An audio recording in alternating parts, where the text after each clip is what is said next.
Welcome to the Upper Peninsula, Michigan, where we have a 2003 Sportsman 400.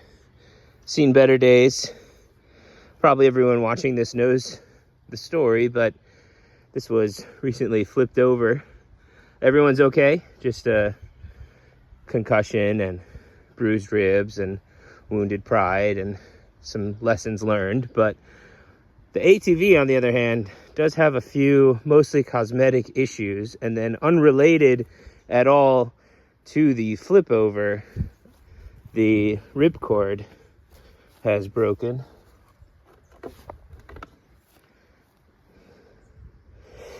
And again, that was not related to the crash, but still a problem needing fixing.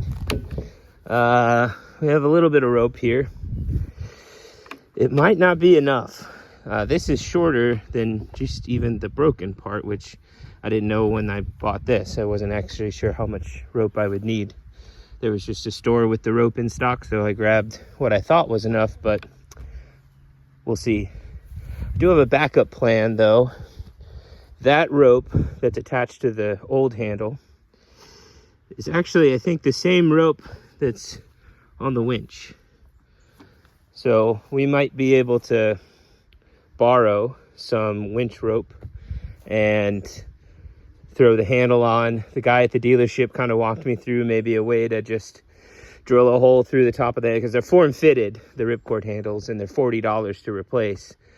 So he advised drilling a hole in the top, running the new string through, knotting it, use a washer or something else to stop it.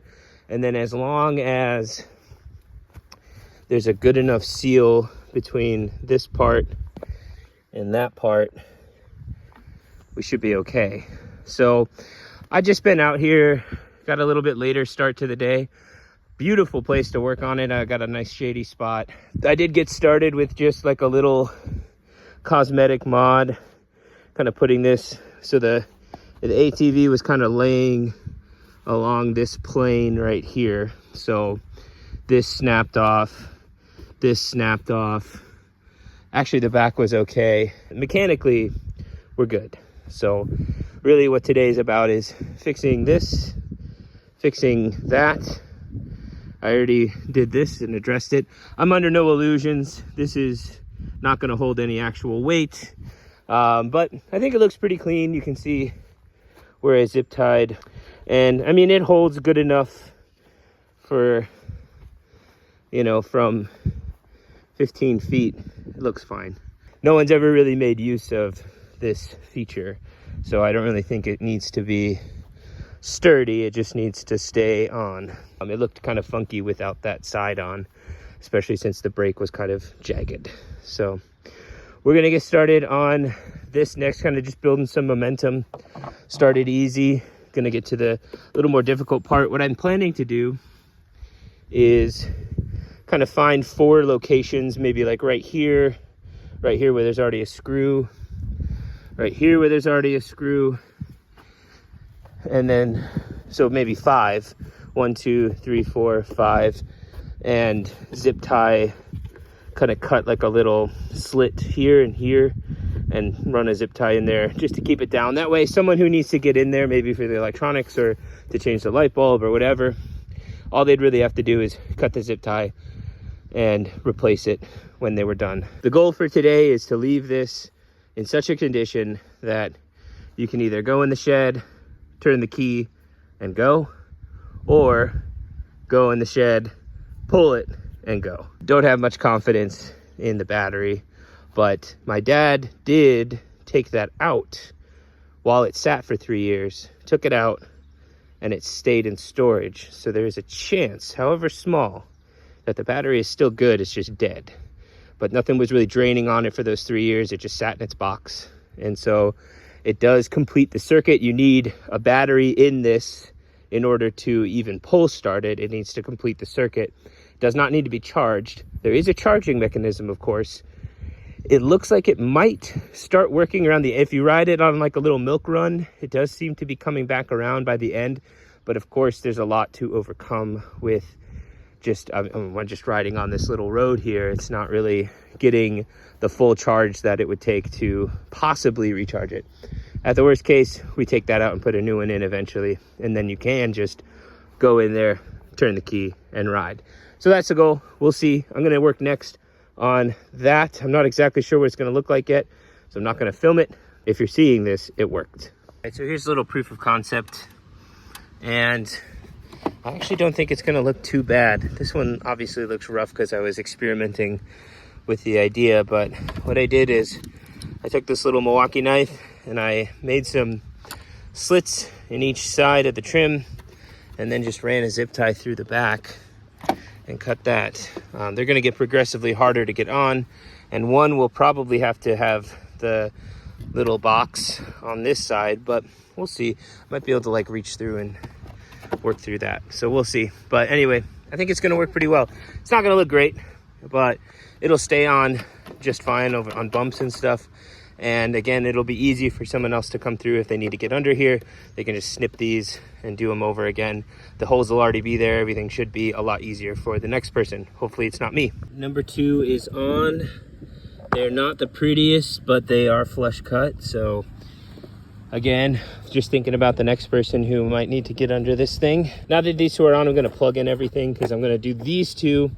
And then I have a plan to maybe, I like this flush-ish, having the zip tie tied inside. And I think I can accomplish that here by taking this piece off with this screw and then using that as a little access port and then putting that back on to finish this. A couple updates. I kept working. Our very nice neighbor was mowing the lawn and I didn't want to stop. And so waited to film, but it's been a bit of a change. I just went ahead and took this off. I mean, I don't think it looked crazy bad, but at the same time, I kept putting my hand on the broken part to like just rest, and it would, you know, bend down.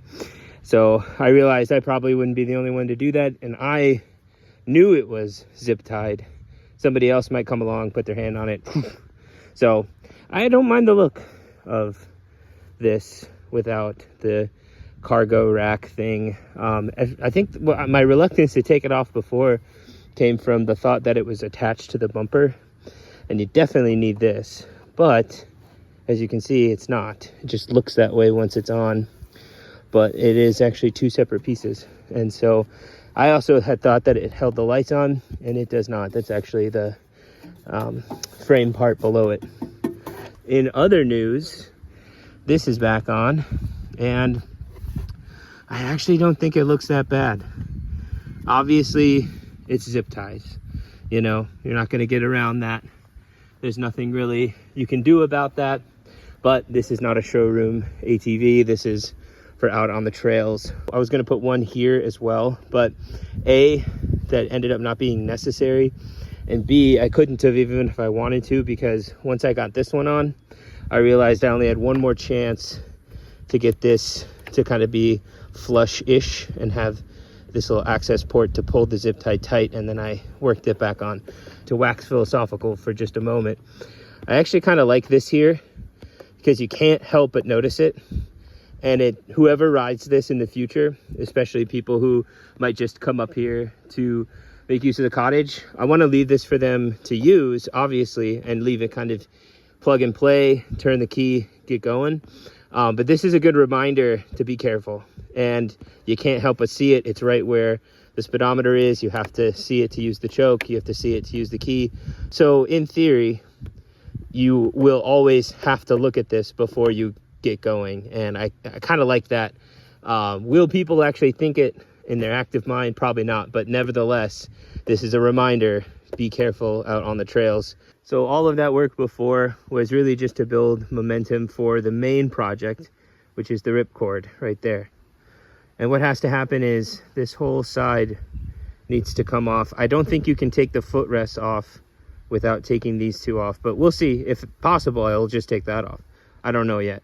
I've been kind of just winging it. I have watched a few YouTube videos on Sportsman 400s and other Sportsman models, but they're all different and everyone was doing different things to them. So I'm still I'm only semi-educated on what we're getting into, but I have watched this job. I have watched the ripcord replacement on this exact model. The only difference was that the guy had already taken everything off, and so he didn't go through what needs to come off.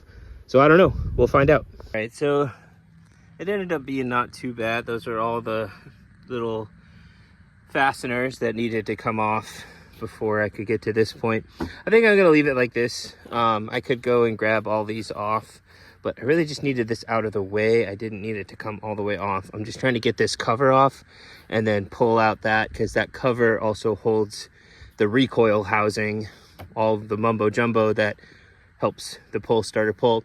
So what I expect to find is when I pull that off, I'll find the rest of this rope, and then I'll see how much rope is actually needed. It could be, I'm gonna venture a guess and say that if this came off near the knot, then this might be enough rope, because they're almost the same length, and you never used like all the rope that was available to pull start this. If it was going to start, it started much before a full extension of the rope. I mean, you would have had to been standing on top of it and pulling it to get all that rope off. So I'm less worried now, after thinking about it a little bit, that we don't have enough rope.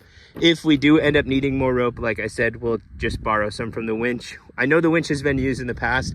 A lot easier probably to get new winch rope on than a new starter rope in. So let's try to take this cover off. I think it's just these bolts around here. There is a gasket, but I'm reasonably confident after talking to the dealership that he was like, dude, no one orders that part because you don't need to. And I was like, okay, well, I don't know if he knew we were working with this, but whatever, we'll see.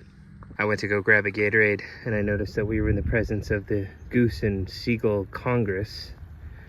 They seem to be taking a recess right now, but I don't know, tensions seem to be holding up pretty good. All right, got those off. Not too bad. They were mostly cooperative. The gear selectalizer did get in the way a little bit, as well as the footrest, but overall they came out pretty easily. For an engine made by Subaru, I have definitely seen worse, though I won't mention any names. Anyway, we're going to get this cover off and get into it. It did require some encouragement, but I think I got it cracked off here. There's a guide pin up at the top, which is what I'm working against. Just a little more encouragement. There we go, see? That was all it took. It wasn't that hard. And it's hard to do this. Whoa. There we go. I was gonna say it was hard to do that one-handed. Hey, look, I actually was correct. The fray happened, the fray happened right at the knot. So we might have enough rope as is. There is still so much rope left. In fact, there's more rope on the handle than the replacement rope. So I'm just gonna keep this on here. So we're gonna run this rope as is, just tying a new knot down there. All right, so I went ahead and cleaned up the end of the rope with a lighter, and it's ready to go back in. I'm not gonna film this next part because it requires two hands, but basically you spin this back, stick the rope back through, tie a knot, stick it in there, and then let it go, and it should back up and be ready to go back on the ATV. Got to a point where I could use just one hand again. As you can see, I'm holding this back with my thumb. The knot is inside. I used the lighter to kind of seal the knot, melt it onto itself, so it should stay now for good.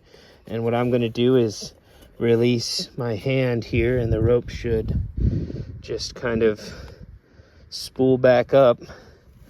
Let's see if I can get a better angle of that so you can see it in action. That should not hurt me too much. 3, 2, 1. All right. Hey, there we go. That's back on. The knot looks good. Everything looks fine. This may be controversial, but I'm not going to put any gasket or sealing material on this. And the reason for that is this ATV is primarily used by family members and guests who are going to come, take the ATV out of the shed, go on the trails, put it back in the shed, and leave it. I don't think they're going to know that if they went through mud or water, they need to use this drain plug, and I'm not going to be here to tell them.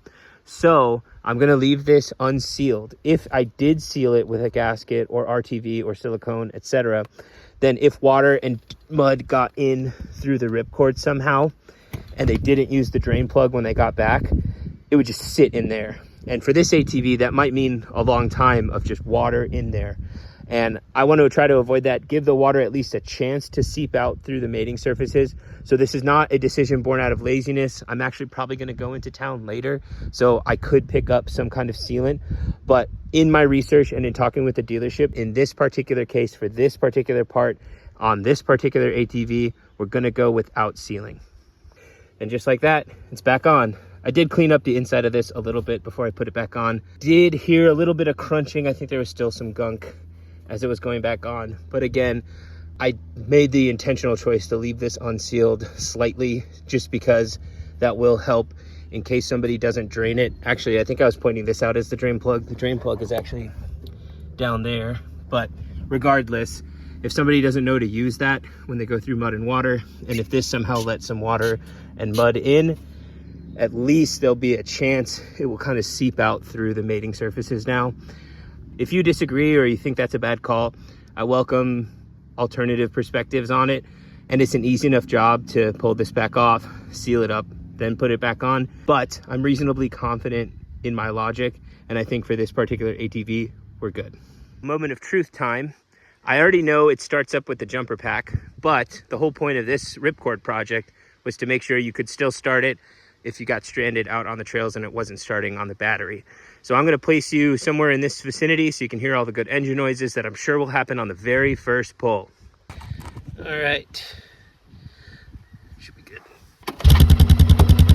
What did I say? What did I say? First pull.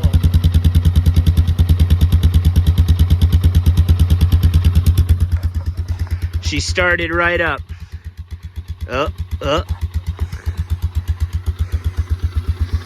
Actually, that was chokeless too.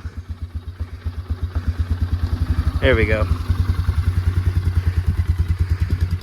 Okay. And just like that, we're all cleaned up and she's all put together again. Well, for the most part. My experience with plastic trim is that once it comes off, it usually doesn't go on the same way again. That proved true this evening. But I made sure it was sturdy, and I put the rest of the fasteners in the ATV bucket in there. And either I will do that tomorrow or I'll leave it for someone else to figure out. Today's goal was all about being able to leave this in the shed and having someone else come and pull it out and be able to ride it. And I think that was accomplished. We got the new ripcord on. Well, the new old ripcord. We put this back together again. We took off this trim piece, and I think all in all, it looks pretty good. Not perfect, not mint condition, tons of stuff left to do to it, but the goal was accomplished. Someone can grab this out of the shed and have a fun day. I think I've earned a trip into town for some supper, but before I do that, you've earned a trip on this for watching this far. And so I'm gonna strap you on with the poor man's GoPro, and we'll have a little ride. All right, I think that is pretty sturdy. Here's hoping at least. Let's see if it starts on the first pull again. Oh yeah.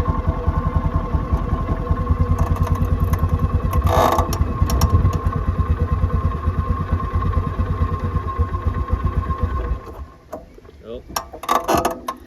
Well, it started on the first pull, but it couldn't maintain. It's been sitting too long.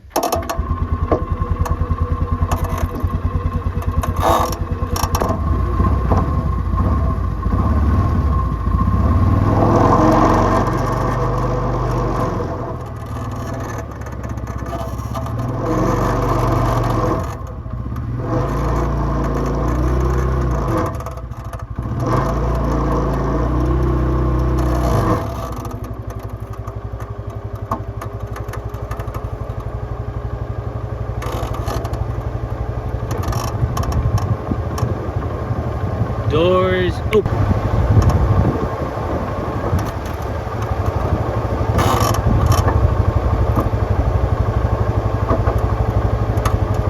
Uh-oh.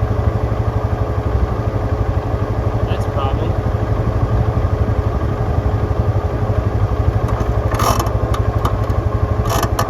Door open.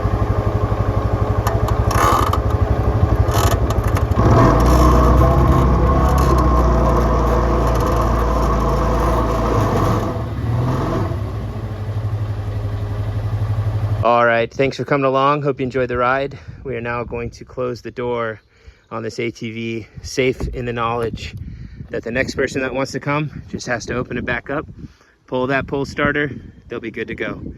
Have a good one. Thanks for watching again. Bye.